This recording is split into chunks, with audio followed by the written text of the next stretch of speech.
What would you do if an advanced alien civilization decided your entire species was too dangerous to exist? What if they dumped millions of their own prisoners, criminals, and outcasts onto your world as divine retribution, expecting chaos, destruction, and the complete breakdown of your society? The Zephyrian Dominion thought they had delivered the perfect punishment to humanity. They believed that by flooding Earth with their most violent offenders, their political dissidents, and their social rejects, they would watch human civilization crumble under the weight of alien chaos. They expected us to turn on each other, to abandon our values, and to prove once and for all that we were nothing more than savage primitives. They were wrong. Instead of breaking us, their retribution revealed something the galaxy had never seen before. A species that could look at millions of desperate, dangerous, and displaced beings and choose compassion over fear. A species that could turn an invasion into an integration and transform what was meant to be our destruction into our greatest triumph. This is the story of how humanity didn't just survive the Zephyrian retribution. This is the story of how we turned their cruelest punishment into proof that sometimes the most powerful force in the universe isn't advanced technology or military might. It's the simple choice to remain human, no matter what the cost. Dr. Sarah Chun pressed her face against the observation deck window of the International Space Station, watching something that defied every law of physics she understood. The massive ships hung in Earth's atmosphere like dark clouds, each one easily the size of Manhattan. They had appeared 3 days ago, without warning, without any attempt at communication, and without any recognizable technology the human sensors could identify. Still no response to our signals, Commander Rodriguez said behind her, his voice tight with the kind of controlled fear that came from years of military training. Washington's going crazy down there. The president wants options, but nobody knows what we're dealing with. Sarah turned away from the window, her mind racing through the possibilities. As Earth's leading xenobiologist, she had spent her career preparing for first contact, but nothing had prepared her for this. The ships weren't attacking, but they weren't responding either. They simply waited, like predators deciding when to strike. Dr. Chin, Lieutenant Morrison called from the communications console. We're getting something strange.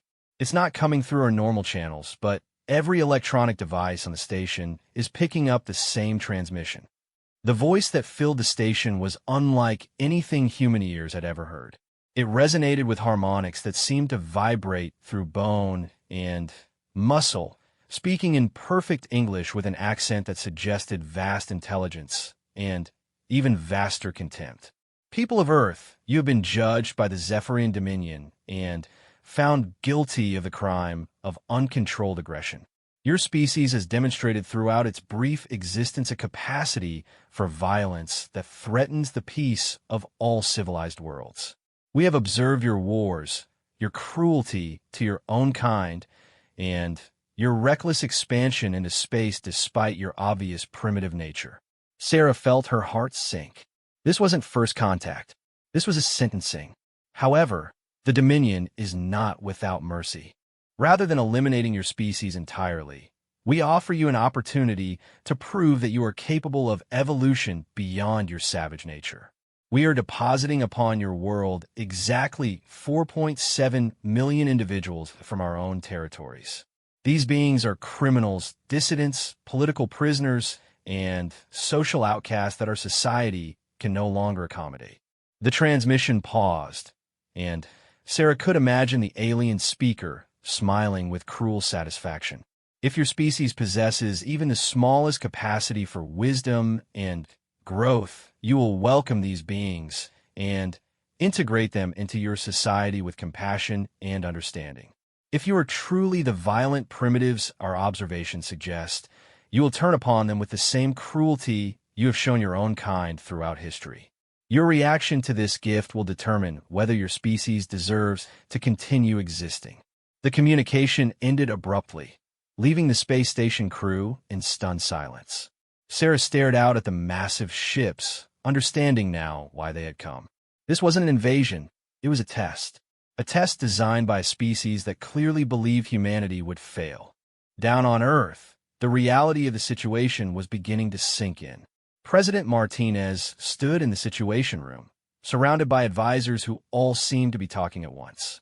The Joint Chiefs wanted military options, the State Department wanted diplomatic solutions, and the scientists wanted time to study the alien technology.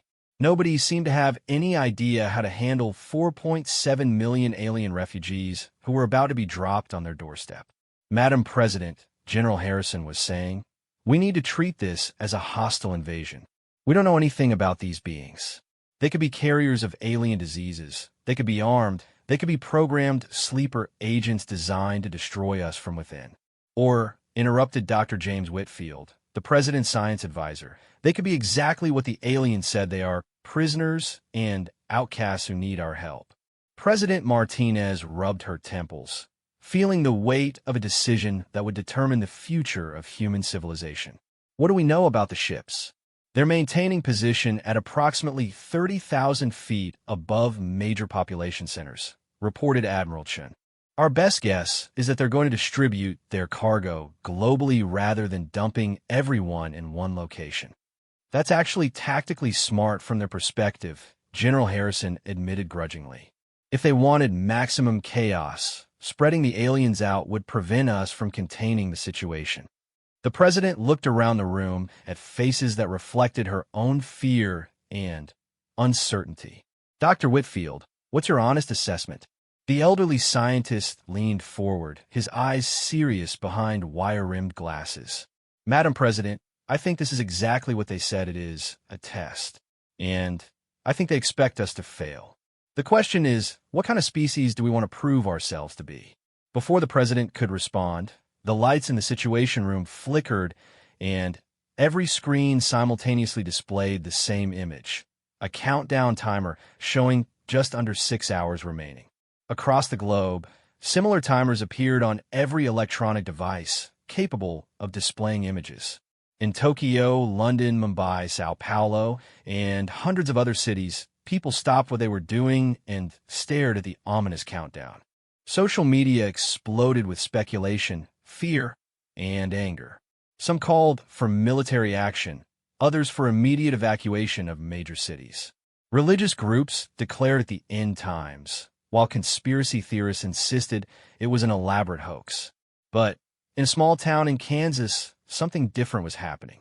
Pastor Michael Williams stood in his church, looking out at the largest congregation he had seen in 20 years. Word of the alien ultimatum had spread quickly through Millfield, and it seemed like half the town had come seeking guidance, comfort, or just someone to help them make sense of what was happening. "I know you're all scared," he said, his voice carrying clearly through the packed church. "I'm scared too, but I keep thinking about what those aliens said. They're sending us people who need help, criminals, yes, but also political prisoners and people their society has rejected. And they're betting that we'll respond with hatred and violence." An elderly woman in the front row raised her hand. "But, Pastor, what if they're dangerous? What if they hurt our families?" Pastor Williams nodded, understanding her fear. "Mrs. Henderson, I've been thinking about that too. And I keep coming back to something my grandmother used to tell me. She said that you don't get to find out what kind of person you really are when things are easy. You only find out when things are hard, when you're scared, when doing the right thing might cost you everything." He looked around at the worried faces filling every pew. "Those aliens up there think they know what kind of species we are. They think we're violent and cruel and selfish. Maybe they've got good reason to think that, considering our history. But I believe they're about to find out something that might surprise them." "What's that, Pastor?" asked Tom Bradley, a local farmer whose calloused hands were folded tightly in prayer. "They're about to find out that when humans are at our best, when we choose to be who we aspire to be rather than who we've sometimes been, we're capable of things that might seem impossible to a species that gave up on mercy a long time ago." The countdown continued, and around the world, humanity prepared for the arrival of 4.7 million alien beings. Emergency shelters were hastily constructed, medical facilities were cleared, and security forces were deployed. But in countless communities like Millfield, something else was happening as well. Churches, mosques, temples, and community centers opened their doors. Volunteer organizations mobilized. Ordinary people began making extraordinary preparations not for war, but for welcome. Dr. Chun watched from the International Space Station as the alien ships began to descend. Each massive vessel moved with eerie grace toward major population centers, their hulls beginning to glow with an energy that registered on no human instruments. She thought about the choice facing her species, the same choice that had defined human history since the beginning. Would they choose fear or courage? Hatred or compassion? Would they prove the aliens right, or would they surprise themselves and the galaxy with what humans were capable of when they chose to be their best selves? As the countdown reached its final minutes, Sarah whispered a prayer to whatever forces might be listening. Not for salvation, but for wisdom. Not for safety, but for the strength to remain human no matter what came next. The timer hit 0, and the ships opened their holds. Across the Earth, millions of beings began their descent toward a world that would either welcome them or destroy them. And in that moment, humanity would discover what they were truly made of. The first beings to reach Earth landed in Central Park at 2:47 p.m. Eastern Time. Maria Santos, a nurse from Mount Sinai Hospital who had volunteered for the emergency response team, watched in amazement as what looked like metallic pods descended from the sky with impossible gentleness, settling onto the grass as lightly as soap bubbles. The pods were beautiful in a way that human engineering had never achieved. Organic curves that seemed to flow like water frozen in time, surfaces that reflected light in patterns that hurt to look at directly. When they opened, they did so with a soft musical tone that resonated through the ground and into the bones of everyone watching. The being that emerged from the first pod was nothing like what Maria had expected. She had prepared herself for monsters, for creatures that looked like nightmares given form. Instead, she found herself looking at something that was undeniably alien, but also strangely familiar. The Zephyrian stood about 7 feet tall, with 4 arms that moved in perfect coordination and skin that shifted color like oil on water. Its head was elongated, featuring 3 eyes arranged in a triangle and a mouth that seemed too small for its face. But what struck Maria most were its eyes. They held an intelligence and a deep, unmistakable sadness that reminded her of patients she had treated who had lost everything. "Please," the being said in accented English, its voice harmonious despite its obvious fear. "I mean no harm. I do not know where I am." Maria stepped forward, her medical training overriding her fear. The being was injured. A dark fluid that might have been blood was seeping from wounds along its lower arms. "You're on Earth," she said gently, pulling medical supplies from her pack. "You're in New York City. Can I help treat those wounds?" The Zephyrian looked at her with what might have been surprise. You would help me? But I'm a criminal. I was told your species kills those who are different." "Whoever told you that was wrong," Maria said, already cleaning the wounds with practiced efficiency. "What's your name?" "I'm called Zinkan your tongue.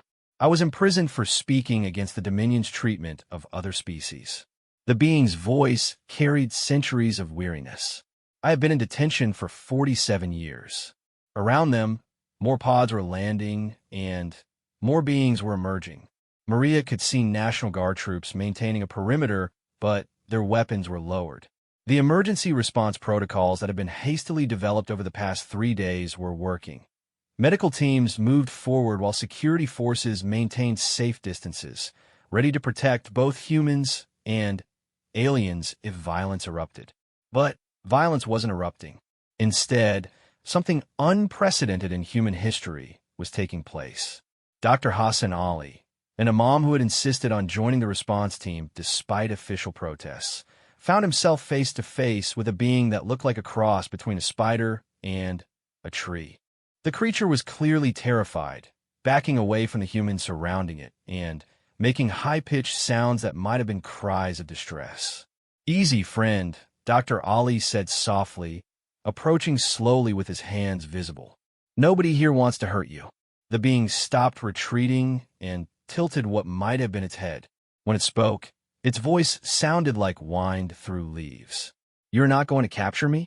Put me in cages?" "The only cage you'll see is if you commit crimes," Dr. Ollie replied. "But you haven't done anything wrong by being here. Do you have a name?" "I'm called Branch Seeker in Sunlight. I was exiled from the Dominion territories for practicing forbidden agricultural techniques that they claimed were too primitive." The being's massive eyes, easily the size of dinner plates, seemed to study the imam's face carefully. "Your species truly does not plan to eliminate us?" "Some of us are afraid," Dr. Ollie admitted. "Fear makes people do terrible things sometimes. But many of us believe that helping strangers is what makes us human." Across the city, similar scenes were playing out. In Chinatown, a team of volunteers led by elderly Mrs. Chun was setting up a soup kitchen outside a community center, preparing to feed whoever might need food. The beings emerging from the pods were clearly hungry. Some had obviously been in poor condition even before their journey to Earth. "Grandmother," her teenage grandson Kevin whispered, "what if they're dangerous?" Mrs. Chun, who had fled China during the Cultural Revolution and knew something about being a refugee in a strange land, smiled at the boy. "Kevin, when I came to America 60 years ago, people were afraid of me too. They thought I might be a communist spy, or that I would steal their jobs, or that I would never learn their ways. But look, I raised a family, I became a citizen, I helped build this neighborhood." She ladled soup into a bowl and handed it to a Zephyrian whose skin was a pale blue and whose four arms moved independently of each other.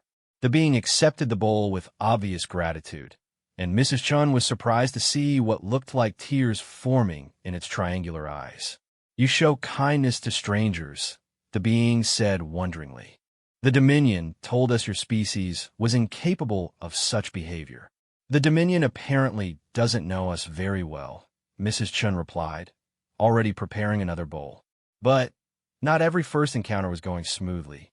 In Phoenix, Arizona, a pod had landed near a shopping mall where a group of protesters had been demanding military action against the aliens. When a being emerged that looked like a metallic insect the size of a small car, several people panicked and started throwing rocks. The being, who later gave its name as Click Speaks Truth, immediately curled into a defensive ball while the crowd grew more aggressive. Just as the situation was about to turn violent, an unexpected voice cut through the chaos. "Hey!" shouted Danny Rodriguez, a 16-year-old who worked part-time at the mall's food court.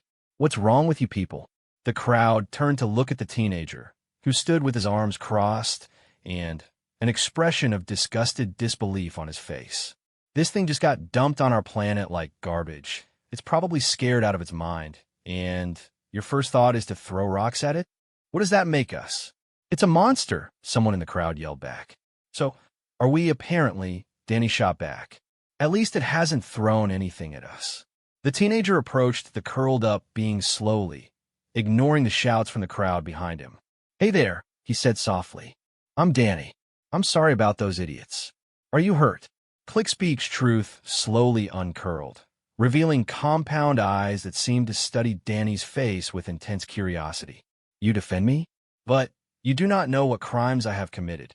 "I don't care what you did before," Danny said. "Right now, you're not hurting anyone, and these jerks were about to hurt you. That's all I need to know." The being stood to its full height, towering over Danny, but somehow managing not to seem threatening.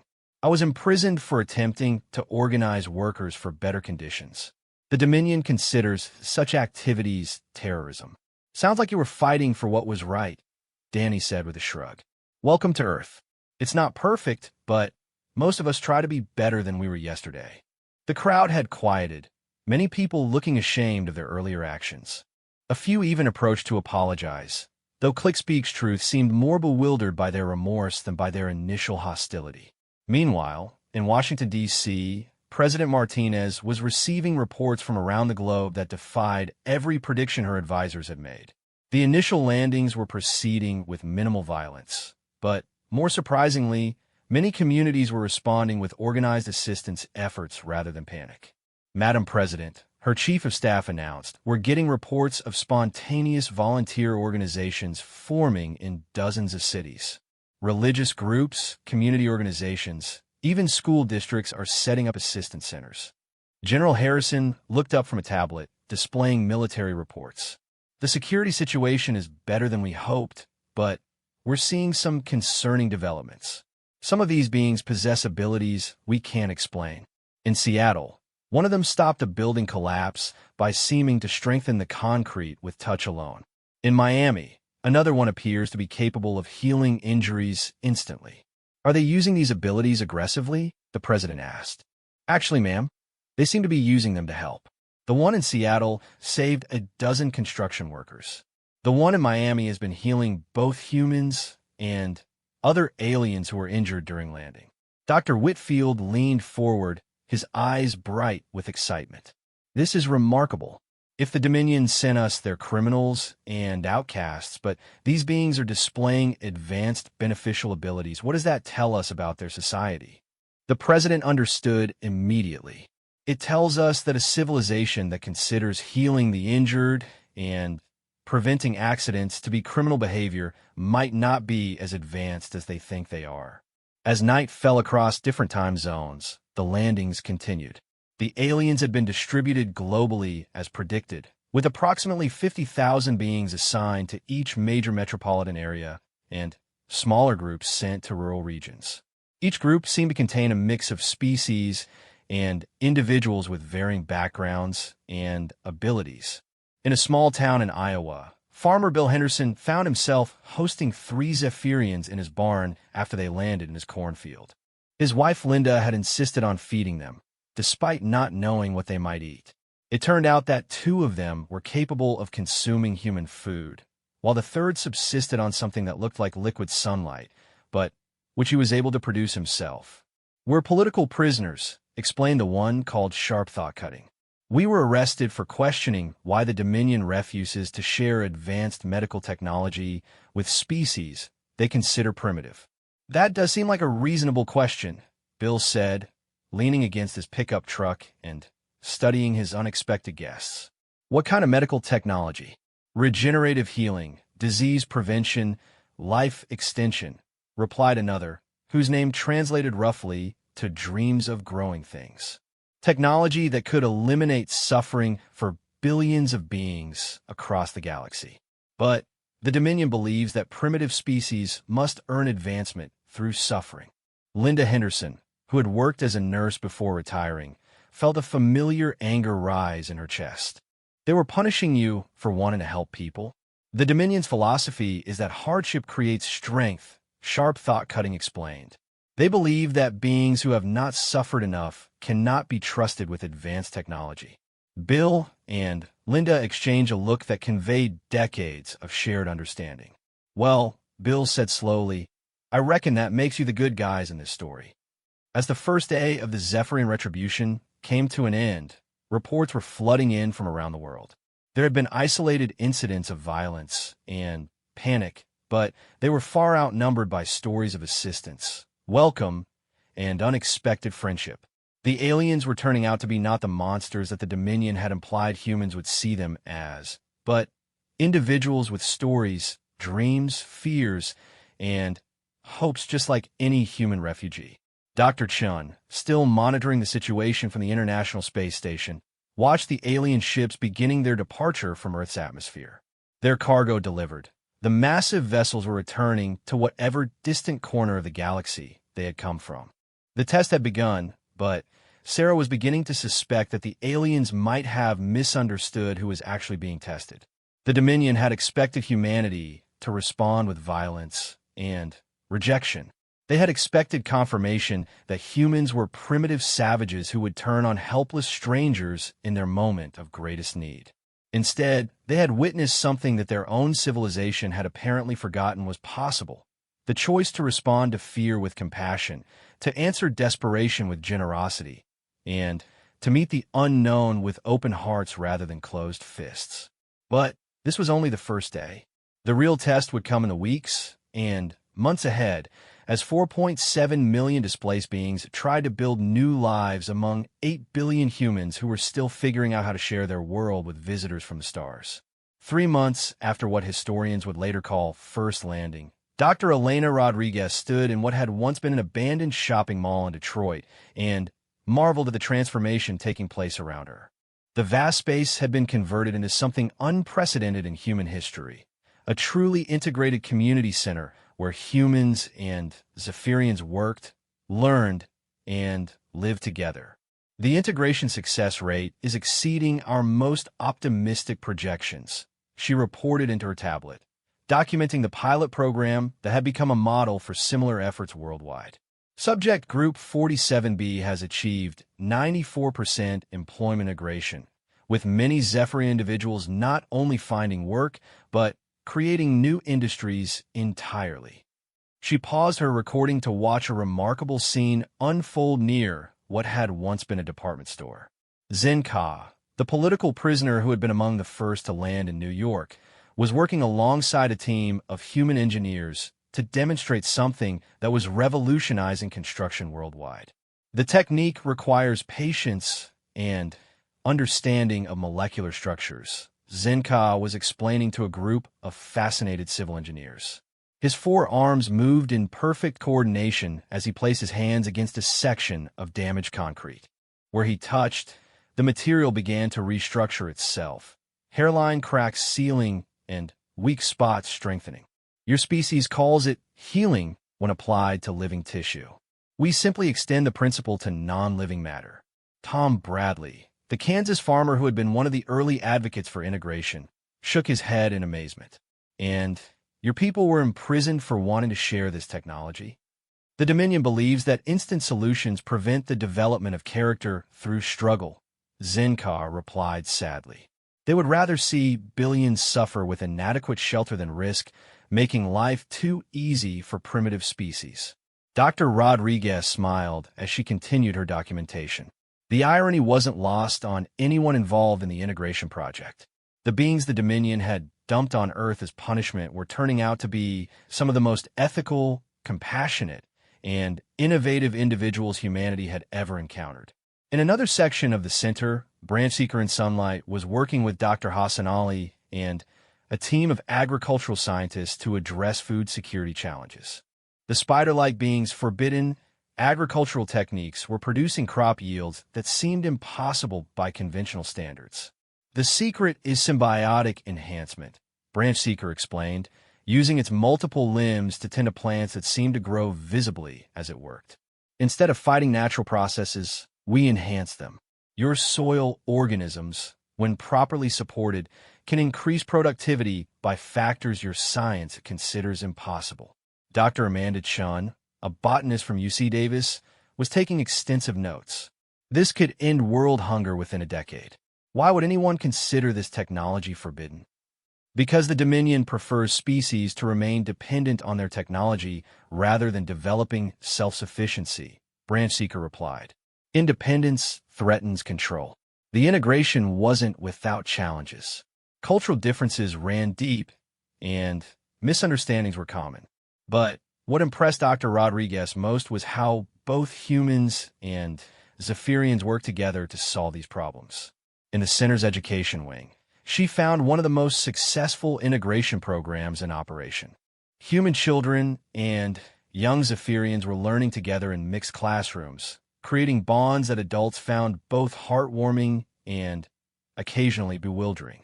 Miss Johnson called out 7-year-old Emma Chun, waving her hand excitedly. Kestar says her people can see colors we can't see. Can she teach us? The young Zephyrian beside her, who looked like a cross between a butterfly and a praying mantis, made a sound that resembled wind chimes. The translation device, clipped to her thorax, rendered her words in a child's voice. I can show you how to mix paints that change colors based on emotions. It is very fun to make happy paintings. Their teacher, Mrs. Sarah Johnson, smiled as she watched the children work together on an art project that would have been impossible with human capabilities alone. The young Zephyrians seemed to possess an intuitive understanding of light and color that, when combined with human creativity, was producing truly extraordinary results. But it was in the center's medical wing that the most profound changes were taking place. Dr. Maria Santos, who had been among the first to treat Zephyrian injuries, now found herself working alongside beings whose healing abilities were revolutionizing human medicine. The principle is cellular encouragement rather than cellular replacement. Explained Dreams of Growing Things, the Zephyrian who had landed on the Henderson Farm in Iowa. The being's hands glowed with a soft blue light as it worked with Maria to treat a young car accident victim. Your bodies already know how to heal themselves. We simply remind them of their capabilities. Maria watched in wonder as broken bones began to mend at a rate that should have taken weeks. And the Dominion considers this criminal? The Dominion believes that beings who have not earned their healing through suffering cannot appreciate their health. Dreams of Growing Things replied sadly. They would rather see children die from preventable diseases than risk making recovery too easy. The healing techniques weren't the only medical revolution taking place. Zephyrian knowledge of psychology and mental health was proving equally transformative. Click Speaks Truth, the insectoid being who had first encountered teenage Danny Rodriguez in Phoenix, had revealed abilities that were helping humans understand their own minds in ways they never had before. Human consciousness is beautiful, but chaotic, Click Speaks Truth explained to a group of psychiatrists and neuroscientists at the center. Your thoughts move in patterns that create both incredible creativity and unnecessary suffering. We can teach you to recognize these patterns without changing what makes you uniquely human. Dr. Jennifer Walsh, a psychiatrist from Johns Hopkins, was skeptical. You're saying you can treat depression, anxiety, and trauma just by teaching people to recognize thought patterns? Not treat. Click Speaks Truth corrected gently. Understand, your species has remarkable capacity for self-healing, but you often work against yourselves because you do not recognize the difference between thoughts that serve you and thoughts that harm you. The techniques being demonstrated were showing promising results with everything from PTSD to addiction recovery. But, perhaps more importantly, they were being shared freely, with no expectation of payment or control. This is exactly why we were imprisoned, Click Speaks Truth explained when asked about the generous sharing of knowledge. The Dominion profits from beings who remain in pain and confusion. Healthy, self-aware individuals are harder to control. Outside the Detroit Center, similar transformations were taking place across the globe. In Japan, Zephyrian architects were working with human engineers to design buildings that seemed to grow rather than being constructed, using techniques that required no harmful materials and produced no waste. In Brazil, environmental specialists from both species were developing ecosystem restoration methods that were healing damaged rainforests faster than anyone had thought possible. The economic implications were staggering. Traditional industries were being revolutionized, but rather than displacing human workers, the Zephyrian refugees were creating entirely new fields of employment. The integration was generating prosperity in ways that economists were still trying to understand. President Martinez reviewed the quarterly integration report with a mixture of pride and amazement. Dr. Whitfield, these numbers can't be right. We're showing reduced unemployment, increased productivity, and improved health outcomes across every metric we track. The numbers are correct, Madam President, her science advisor confirmed. But more importantly, we're seeing something that our models never predicted. The Zephyrian refugees aren't just adapting to human society. They're helping human society adapt to be better than it was. What do you mean? Dr. Whitfield pulled up a presentation that had become known throughout the government as the Humanity Report. When we first received the aliens, we expected integration challenges. What we didn't expect was how working with beings who have fundamentally different perspectives would challenge us to examine our own assumptions about how things have to be. The slides showed crime rates dropping in integrated communities, educational outcomes improving, and innovation rates skyrocketing. But the most significant changes were harder to quantify. We're seeing increased empathy, improved conflict resolution, and greater environmental consciousness in communities with high integration rates, Dr. Whitfield continued. It appears that daily interaction with beings who have different but equally valid ways of thinking is making humans more creative, more compassionate, and more adaptable. General Harrison, who had initially advocated for military containment, looked up from his own reports. Madam President, our security assessments have had to be completely revised. Communities with high Zephyrian populations are actually showing lower crime rates and increased social cohesion. These refugees are some of the most law-abiding residents we have. That makes sense when you consider what crimes they were imprisoned for, President Martinez observed. We're dealing with beings who were punished for wanting to help others, for questioning authority when it was wrong, and for sharing beneficial knowledge freely. But not everything was proceeding smoothly. There were still communities that resisted integration, often led by individuals who profited from existing systems that Zephyrian knowledge threatened to make obsolete. Pharmaceutical companies were lobbying against Zephyrian healing techniques. Energy corporations were fighting Zephyrian environmental technologies, and various special interests were spreading fear about alien influence on human society. In a boardroom in Manhattan, executives from several major corporations were meeting to discuss what they euphemistically called the alien problem. These creatures are destroying entire industries, complained Janet Morrison, CEO of a major pharmaceutical company.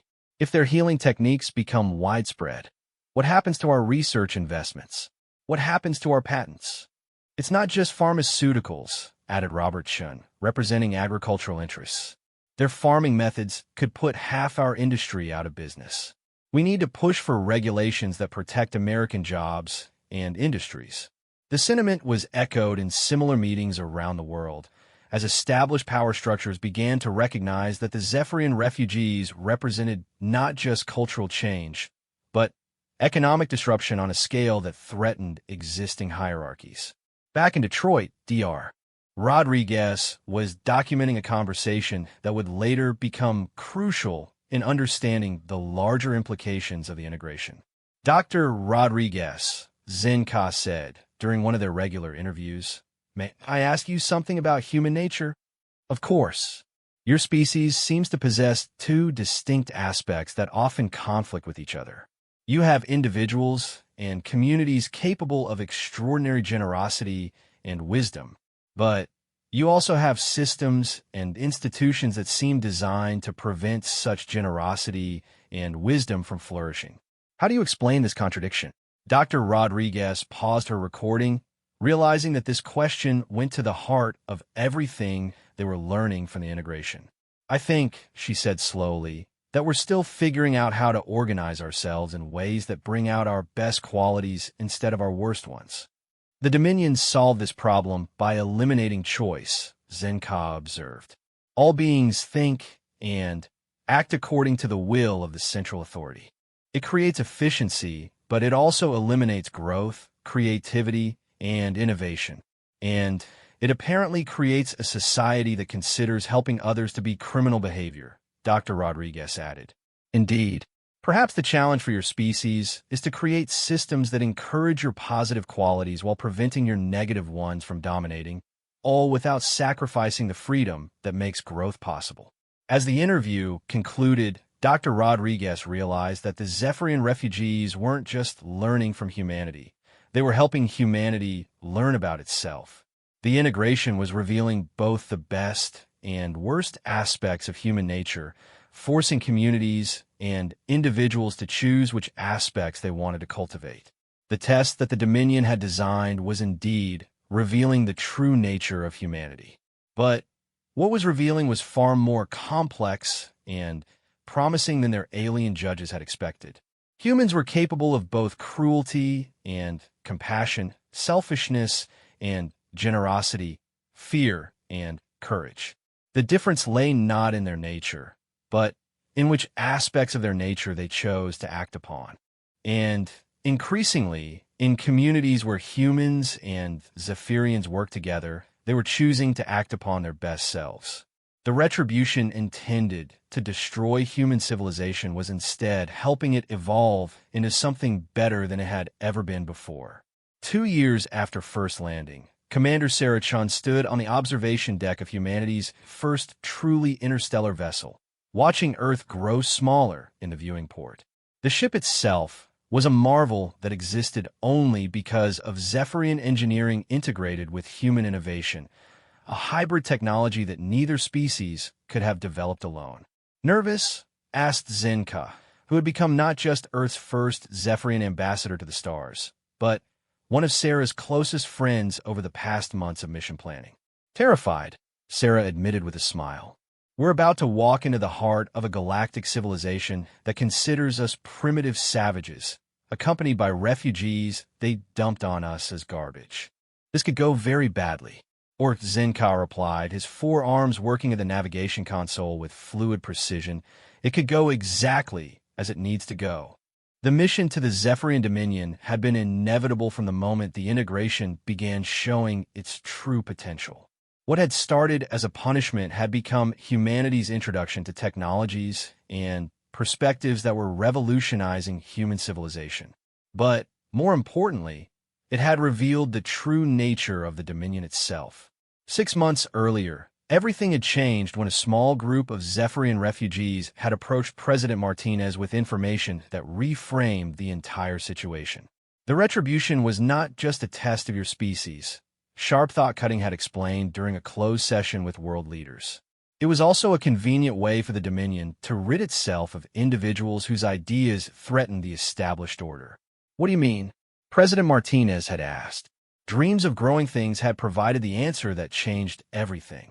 Madam President, the beings they sent to your world represent the finest examples of Zephyrian civilization. We were not imprisoned because we were criminal or dangerous to innocent beings.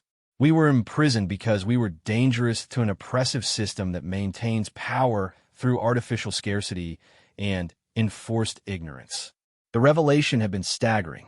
The Dominion's criminals included some of the galaxy's most ethical philosophers, innovative scientists, compassionate healers, and courageous advocates for social justice. Their exile to Earth hadn't been punishment. It had been an attempt to eliminate dissent by sending all the troublemakers to a primitive world where they would either be killed or forgotten. The irony, Clickspeak's truth had added with what passed for amusement among his species, is that they chose the one species in this region of the galaxy that was capable of recognizing the value of what they were discarding. The information had come with intelligence about the Dominion structure that painted a disturbing picture of galactic civilization. The Dominion controlled hundreds of species across dozens of star systems, maintaining order through a combination of advanced technology and carefully managed scarcity. Worlds that could be paradises remained impoverished because abundance threatened control. Species capable of incredible achievements remained primitive because education threatened hierarchies. They have convinced entire civilizations that suffering is necessary for growth, Branch Seeker in Sunlight had explained. Beings accept terrible conditions because they have been taught that this is the natural order of things. The Earth's Zephyrian integration had proven that this philosophy was fundamentally wrong. Communities where both species work together were achieving levels of prosperity, health, and happiness that the Dominion claimed were impossible without centralized control. The refugees weren't just sharing their knowledge. They were proving that cooperation produced better results than oppression, which was why Earth's first interstellar diplomatic mission was also a rescue mission. Intelligence gathered from the refugees indicated that there were billions of beings throughout Dominion space who were suffering under systems that could be transformed using the integration techniques that Earth was developing. But more immediately, there were approximately 50,000 additional Zephyrian political prisoners scheduled for retribution disposal, meaning they would be dumped on primitive worlds where they were expected to die. The Dominion Council will not be pleased to see us, Zenka observed as their ship approached the outer sensor networks of the central Dominion system. They expected your species to eliminate their problems for them. Then, they're about to be very disappointed, Sarah replied, checking the status of their escort ships, a small fleet of vessels that represented the combined engineering capabilities of humans and Zephyrians working together. The technology that made their journey possible would have been impossible for either species alone. Human innovation combined with Zephyrian knowledge had created propulsion systems that exceeded anything in the Dominion arsenal, defensive capabilities that rendered conventional weapons obsolete, and communication systems that could bypass Dominion monitoring entirely. But their most powerful advantage wasn't technological. It was philosophical. Incoming transmission from Dominion Central Command reported Lieutenant Morrison, who had requested assignment to the mission after serving on the first contact team 2 years earlier. Their demanding identification and statement of purpose. Sarah smiled as she activated the communication system. Dominion Central Command, this is Commander Sarah Chun of the United Earth-Zephyrian Alliance. We're here to discuss the status of political prisoners currently held in Dominion detention facilities. The pause that followed was so long that Sarah began to wonder if the communication had failed. When the response finally came, it carried undertones of confusion and barely controlled anger. There is no such entity as an Earth-Zephyrian Alliance. The beings dispatched to your world were criminals designated for disposal. Your species was expected to eliminate them as a demonstration of your own primitive nature. Well, that didn't work out the way you planned, Sarah replied cheerfully. We'd like to discuss the return of the remaining 50,000 political prisoners you have scheduled for similar disposal, as well as opening formal diplomatic relations between our alliance and the Dominion. Another long pause. When the Dominion representative spoke again, his voice had changed to the tone typically reserved for addressing dangerous madmen. Commander Chun, your species has been observed for decades. You are primitive, violent, and incapable of the sophistication required for galactic citizenship. The beings we sent to your world were exiles and criminals. Your claims of alliance are either delusion or deception. Actually, Zenka interjected, activating his own communication channel. They are neither. I am Zenka, formerly designated Political Prisoner 7, Alpha 847. I am now serving as ambassador to the stars for the integrated Earth-Zephyrian communities. Perhaps you would like to hear our formal proposal. The silence that followed was so complete that Sarah wondered if the Dominion had simply cut off communication entirely. She was about to inquire when a new voice joined the channel. Older, more authoritative, and carrying undertones of genuine shock. Zenka, but you were disposed of over 2 years ago. The reports indicated that the primitive humans had destroyed all refugees within weeks of arrival. Supreme Counselor Thanemore, Zenka replied with what Sarah had learned to recognize as barely controlled anger. The reports you received were fiction created to justify your policies. The humans not only welcomed us, they integrated us into their society in ways that have benefited both our species enormously. Impossible. Humans are documented as primitive aggressors incapable of dash, Supreme Counselor, Sarah interrupted. With respect, your documentation appears to be badly flawed. We'd like the opportunity to demonstrate the actual capabilities of human-Zephyrian cooperation. We're requesting permission to dock and present our formal proposals for diplomatic relations. What followed was 6 hours of the most intense negotiations in human history, conducted while their small fleet held position at the edge of the Dominion's most heavily defended system. The Dominion Council was clearly struggling to process information that contradicted decades of assumptions about both human nature and the consequences of their disposal policies. Finally, they were granted permission to dock with the Dominion's primary diplomatic station, under heavy guard and with severely limited access. But it was enough. The diplomatic station was a marvel of engineering that dwarfed anything humans had built. But as Sarah and her team were escorted through its corridors, she noticed something that the refugees had prepared her for. Despite the advanced technology, the beings they encountered looked tired, fearful, and carefully controlled in their interactions.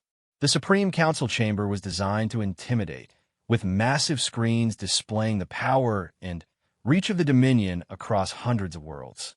But when the council members entered, Sarah was struck by how much they resembled the corporate executives back on Earth who had opposed integration, beings who had accumulated power by maintaining scarcity and control. Supreme Counselor Thanemore was a Zephyrian whose skin had taken on the pale coloration that indicated advanced age and high rank. His 3 eyes studied the human delegation with undisguised skepticism. You claim to represent an alliance between humans and our former prisoners, he began without preamble. Present your evidence. What followed was the most important presentation in human history. Sarah and her team shared documentation of the integration process, evidence of the technological advances that resulted from cooperation, and data showing improved quality of life for both species in integrated communities. But it was Zenka's personal testimony that had the most impact. Honored counselors, for 47 years, I was imprisoned for advocating that our healing technologies should be shared with suffering beings regardless of their species' political status. You told me that such sharing would weaken the character of recipient species and threaten galactic stability. Zenka activated a holographic display showing medical facilities on Earth where Zephyrian and human healers work together. These humans have not been weakened by access to our knowledge. They have been strengthened. They have used our techniques not just to heal themselves, but to develop new healing methods that we never imagined. Together, we have eliminated diseases that plagued both our species. The display shifted to show agricultural projects, construction techniques, and educational programs that had emerged from the integration. You taught me that primitive species must earn advancement through suffering. These humans have taught me that advancement comes through cooperation, creativity, and the willingness to help others grow. Counselor Vestra, an insectoid being whose species Sarah didn't recognize, leaned forward with obvious interest. You are claiming that integration with this primitive species has benefited our people? I am claiming that these humans are not primitive, Zenka replied firmly. They possess technological capabilities that equal or exceed our own in many areas, but more importantly, they possess social capabilities that far exceed our own. They have created a society where beings from different species, with different needs and abilities, can work together as equals rather than as rulers and subjects. Ridiculous, snapped Counselor Morthek, whose crystalline appearance seemed to refract light in patterns that hurt to look at directly. Order requires hierarchy. Peace requires control.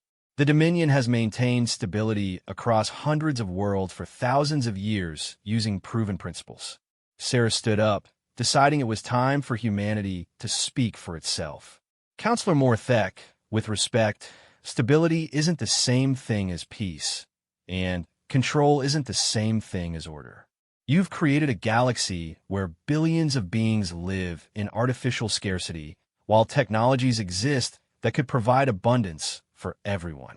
You've maintained your stability by making sure that no one else can develop alternatives to your system. You dare to lecture the Dominion on Dash. I dare to offer you a choice, Sarah interrupted.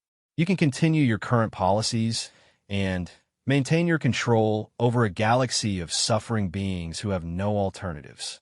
Or you can work with us to develop systems that provide abundance, freedom, and genuine peace for everyone. The chamber erupted in arguments that were translated into a cacophony of different languages and communication methods. But Supreme Counselor Thanemore called for silence with an authority that settled over the room like a heavy blanket. Human Commander, you speak of abundance and freedom as if they can coexist with order and peace. History shows that beings given abundance become decadent and weak. Beings given freedom become chaotic and destructive. History shows no such thing, Sarah replied calmly. History shows that beings become decadent when they're given abundance without purpose, and chaotic when they're given freedom without responsibility. But beings who are given abundance with the purpose of helping others, and freedom with the responsibility to build something better, those beings create the kind of civilization that I think your own people have forgotten is possible. She activated her own display, showing scenes from Earth that had become commonplace over the past 2 years.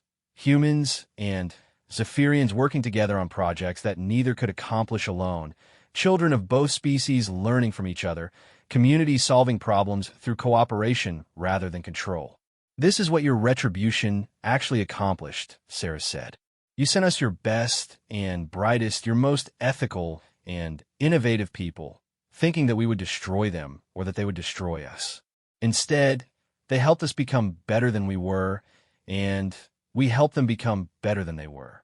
She turned to address the entire council. The choice you face now is simple. You can admit that your fundamental assumptions about primitive species, about the necessity of suffering, and about the requirements for galactic peace were wrong. You can work with us to develop new approaches that benefit everyone. Or you can continue your current path and discover that you're no longer the only advanced civilization in this part of the galaxy. The silence that followed was pregnant with implications that went far beyond diplomacy. The Earth-Zephyrian alliance represented more than just cooperation between two species. It represented proof that the Dominion's entire philosophy of governance was fundamentally flawed. Supreme Counselor Thanemore finally spoke, and his voice carried a weariness that suggested the weight of centuries. You ask us to abandon principles that have maintained order for millennia based on the success of a single integration between two species. I ask you to consider the possibility that maintaining order through oppression isn't the only way to organize a civilization, Sarah replied. And I ask you to consider what happens to your order when word spreads throughout the galaxy that there are alternatives. It was a threat and an offer rolled into one.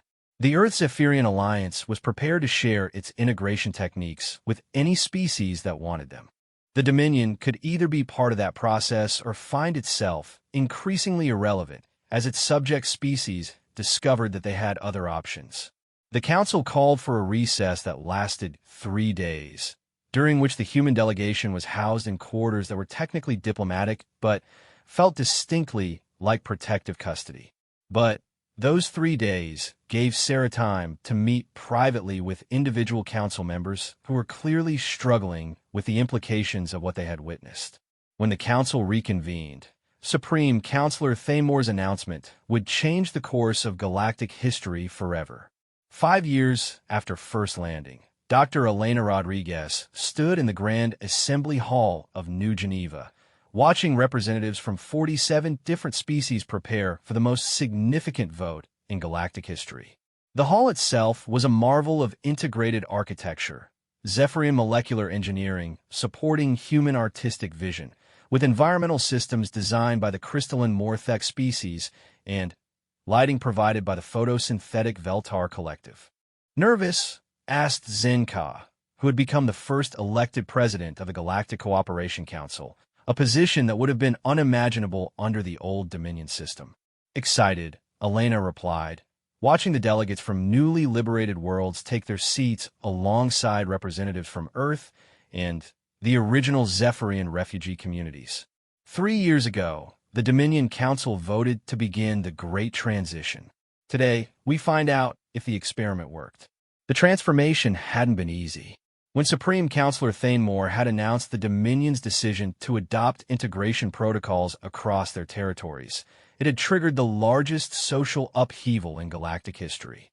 Centuries of rigid hierarchy and enforced scarcity didn't disappear overnight, and many established power structures had fought desperately to maintain their control. But the results spoke for themselves. World after world had embraced the Earth-Zephyrian integration model, and the outcomes consistently exceeded even the most optimistic projections. Systems that had suffered under artificial limitations for generations were experiencing unprecedented prosperity, innovation, and social harmony. The delegate from the Kepler system requests recognition, announced the Assembly's AI coordinator, its voice a harmonious blend of tones that could be understood by all species present. Representative Kestal, a butterfly-like being whose species had been among the first to embrace integration, rose gracefully to address the Assembly. Honored colleagues, 3 standard years ago, my world was dying. Our population was reduced to subsistence farming by Dominion quotas that ensured we could never develop beyond our designated status as an agricultural supplier. Today, our people are not only fed, but are exporting surplus food to 6 different systems while developing new art forms that combine our natural abilities with technologies shared by our integration partners. Similar testimonies followed from world after world. The crystalline Morthek, who had been skeptical of integration until they discovered how their light manipulation abilities could revolutionize energy distribution when combined with human engineering creativity. The aquatic depth speakers, whose underwater civilizations have been transformed by Zephyrian healing techniques adapted for marine environments. The hive mind collective consciousness species, who had found that integration with individual-based species enhanced their problem-solving capabilities without compromising their communal nature. But it was the testimony from former Dominion core worlds that carried the most weight. I am Thanemore, formerly Supreme Counselor of the Zephyrian Dominion, the elderly Zephyrian announced as he approached the speaking platform. His appearance had changed dramatically over the past 3 years. The pale coloration that had marked his high rank was giving way to more vibrant hues that indicated renewed health and vitality. For 47 centuries, my species maintained galactic order through a system we believed was both necessary and moral. We convinced ourselves that suffering built character, that scarcity prevented decadence, and that hierarchy was the only alternative to chaos. He paused, looking out at an assembly that would have been impossible under the old system. Beings from dozens of species, sitting as equals, sharing knowledge and resources freely, solving problems through cooperation rather than control. We were wrong about everything, he continued, his voice carrying the weight of profound realization. We created a galaxy where beings suffered, not because suffering was necessary, but because suffering was profitable for those of us who controlled the systems that could have eliminated it. We maintained our power by ensuring that no one else could discover alternatives to our methods. The hall was absolutely silent as the former Supreme Counselor continued his testimony. The humans taught us something that our civilization had forgotten was possible. They showed us that beings can choose cooperation over competition, abundance over scarcity, and growth over control. But more importantly, they showed us that such choices don't lead to chaos and weakness. They lead to strength and prosperity beyond anything we achieve through oppression. Thanemore activated a holographic display showing comparative data from across the galaxy. In the 3 years since integration protocols were implemented, we have seen a 340% increase in overall productivity, an 89% reduction in resource conflicts, and the elimination of poverty on 67% of participating worlds. Crime rates have fallen dramatically, educational achievements have soared, and innovation is occurring at rates we previously considered impossible. But the most significant change, he continued, is that for the first time in galactic history, advancement is available to everyone rather than being hoarded by a select few. The integration model doesn't just create prosperity, it distributes prosperity in ways that benefit every participant. Dr. Rodriguez smiled as she watched the impact of Thanemore's words on the assembly. The former Dominion leader had become one of integration's most powerful advocates, using his extensive knowledge of galactic politics to help smooth the transition on world after world. The next speaker represented a perspective that had been crucial to the transformation's success. I am Dr. Amanda Okafor, representing the Earth Integration Assessment Committee, the human scientist announced. My role over the past 3 years has been to document the effects of galactic integration on human society specifically. She activated her own display, showing Earth as it existed now, a world transformed by cooperation with 46 other species. When the Zephyrian refugees first arrived on Earth, some humans worried that exposure to advanced alien technologies and philosophies would somehow make us less human. Instead, we've discovered that working with other species has made us more human than we've ever been. The display showed scenes that had become commonplace on Earth. Children from multiple species learning together in schools that adapted to different cognitive styles, medical facilities where human empathy combined with alien healing abilities to achieve miracles, research centers where different types of intelligence tackled problems that no single species could solve alone. We haven't lost our human identity, Dr. Okafor continued. We've discovered what our human identity actually is underneath all the limitations we had placed on ourselves. We've learned that humans are not just tool makers or warriors or dreamers. We're integrators. Our greatest strength is our ability to take the best qualities from ourselves and others and combine them into something greater than the sum of its parts. The assembly erupted in what passed for applause among 47 different species, a complex symphony of sounds, colors, and movements that somehow harmonized into a unified expression of approval. But the real test of the transformation was yet to come. The vote being conducted today wasn't just about policy, it was about the fundamental structure of galactic civilization. President Zinka stood to address the assembly for the final time before the historic vote. Honored delegates, the question before us today is simple in its wording, but profound in its implications. Do we officially dissolve the Zephyrian Dominion and replace it with the Galactic Cooperation Council as the primary organizing authority for interstellar relations?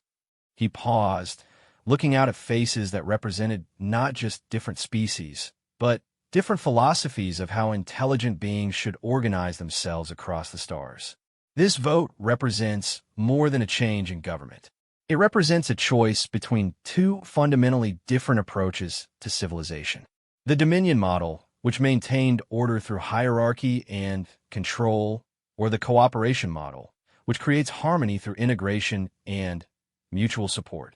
The debate that followed lasted 6 hours and ranged across topics that would have been unimaginable just 5 years earlier. Representatives discussed resource distribution algorithms that ensured no world went without necessities, conflict resolution protocols that had ended 3 active wars through mediation rather than conquest, and educational exchange programs that were accelerating advancement across all participating species. But perhaps the most significant discussion centered around what humans had come to call the prevention principle, the idea that civilization should be organized to prevent suffering rather than to manage it after it occurred. The old system accepted poverty, disease, and conflict as inevitable, explained Clickspeak's Truth, who had become the galaxy's leading expert on interspecies psychology. The integration model asks why these problems exist and works to eliminate their causes rather than just treating their symptoms. When the debate finally ended and the vote was called, the result was overwhelming. 43 species voted to dissolve the Dominion and establish the Cooperation Council. 3 species abstained, pending further consultation with their populations. Only 1 species voted to maintain the old system, and they requested immediate assistance in understanding how integration might work for their unique physiology. As the results were announced, Dr. Rodriguez felt a profound sense of completion. The test that the Dominion had designed to prove humanity's primitive nature had instead revealed something that neither humans nor Zephyrians had fully understood about themselves, that intelligence and compassion, properly combined, were the most powerful forces in the universe. But the real measure of their success wasn't in the vote totals or the economic statistics. It was in the individual stories of transformation that had occurred across the galaxy. On the former Dominion world of Kes Prime, children who had been destined for lives of subsistence farming were now studying advanced physics alongside beings whose ancestors had developed faster-than-light travel. On the crystal caves of Morthex 7, artistic collaborations were creating beauty that no single species could have imagined. In the deep oceans of Depth Speaker territory, marine cities were rising that would serve as models for sustainable development across hundreds of worlds. And on Earth, in a small church in Kansas where this story had begun, Pastor Michael Williams stood before a congregation that now included 12 different species as he delivered a sermon about the miracle of choosing hope over fear. When those ships first appeared in our skies, he told the mixed gathering, most of us were afraid. We didn't know what was coming. And fear makes us imagine the worst possibilities. But some of us chose to believe that something good might be possible, even in the face of the unknown. He looked out at faces and features that represented millions of years of separate evolution, all gathered in a simple church to share their hopes for the future. The aliens who sent us their outcasts expected us to respond with the worst aspects of human nature. Instead, we chose to respond with our best aspects. And in doing so, we discovered that our best aspects were even better than we had imagined. As the service ended and the congregation dispersed to homes and lives that had been transformed by integration, Pastor Williams reflected on how the test that was meant to prove humanity's unworthiness had instead proven something more powerful. That when beings choose compassion over fear, cooperation over competition, and growth over control, they can transform not just themselves, but entire galaxies. The Zephyrian Retribution had failed completely in its intended purpose. Instead of destroying human civilization, it had helped humanity discover its true potential. Instead of eliminating troublesome dissidents, it had spread their ideas across the stars. Instead of proving that primitive species were unworthy of advancement, it had demonstrated that advancement itself had been defined too narrowly. The greatest irony was that the Dominion's punishment had become the galaxy's salvation. In trying to get rid of their best and brightest by dumping them on a primitive world, they had instead created the partnership that would transform galactic civilization forever. As Dr. Rodriguez prepared her final report on the integration process, she smiled at the title that had suggested itself: How Humanity Chose Compassion Over Cruelty and Changed the Galaxy Forever. It was a simple statement of fact, but it captured the essence of what had made the transformation possible. When faced with millions of desperate strangers who had been dumped on their world as punishment, humanity had made a choice. They could have responded with fear, hatred, and violence, proving their accusers right. Instead, they had chosen to respond with curiosity, compassion, and hope. That choice had changed everything. Not just for the refugees, not just for humanity, but for every intelligent species in their corner of the galaxy. It had proven that civilization didn't require oppression, that prosperity didn't require scarcity, and that order didn't require control. Most importantly, it had proven that sometimes the most revolutionary act in the universe is the simple decision to remain kind in the face of fear, to choose understanding over judgment, and to believe that every being, no matter how different, how strange, or how unwanted by others, has something valuable to contribute to the greater whole. The test was over. Humanity had passed with honors, and the real adventure was just beginning.